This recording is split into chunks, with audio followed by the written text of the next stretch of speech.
always loved Easter.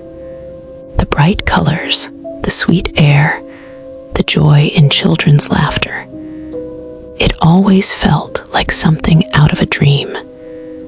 Every year brought its own magic, but this time, something felt off. I went with my cousins to a small countryside town that held a famous Easter tradition, a grand egg hunt that everyone took part in. They say the person who finds the golden egg gets more than just a prize. They get a blessing, something life-changing. Of course, I couldn't resist.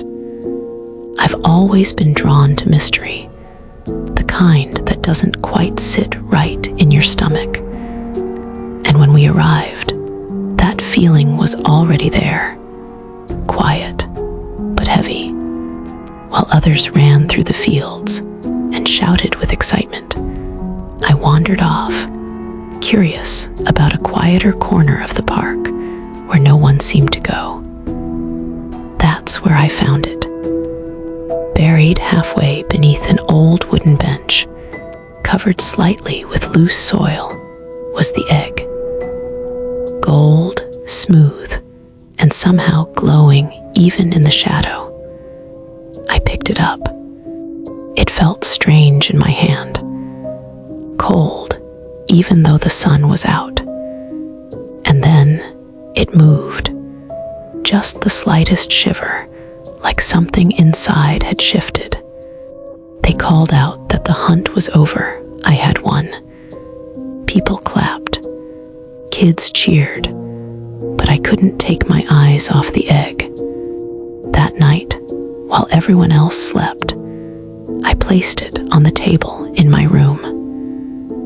I wanted to believe it was just a beautifully crafted decoration, a trophy. But as I turned to walk away, I heard it. A soft, slow rattle, then a breath. Not mine. I turned sharply. Nothing. Still, something told me I wasn't alone. And when I glanced at the mirror, I saw it. Behind me, just for a split second, stood a tall figure wearing a white bunny mask, cracked right down the middle. Its eyes were dark, empty. I didn't sleep that night.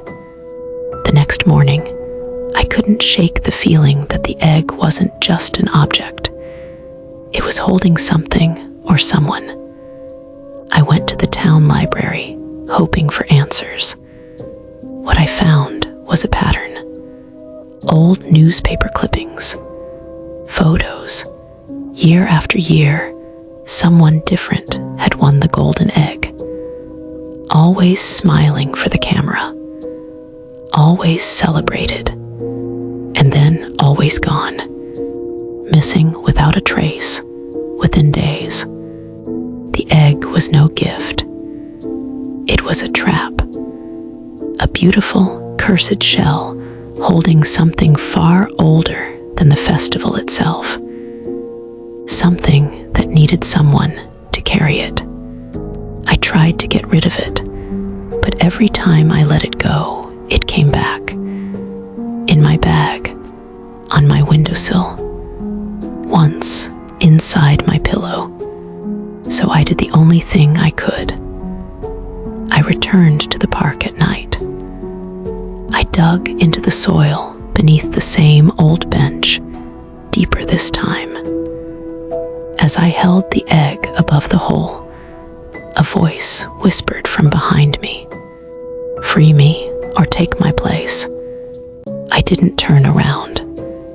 I just dropped it into the ground and covered it with shaking hands. The wind stopped. The air lightened. For the first time in days, it felt over. But when I got home, something was waiting for me on my desk. A chocolate bunny, cute, wrapped in gold foil, and beneath it, a note, handwritten in thin, spidery letters. See you next Easter. So, if you ever find yourself in a small town, chasing after a golden egg, be careful what you uncover, because some things aren't meant to hatch.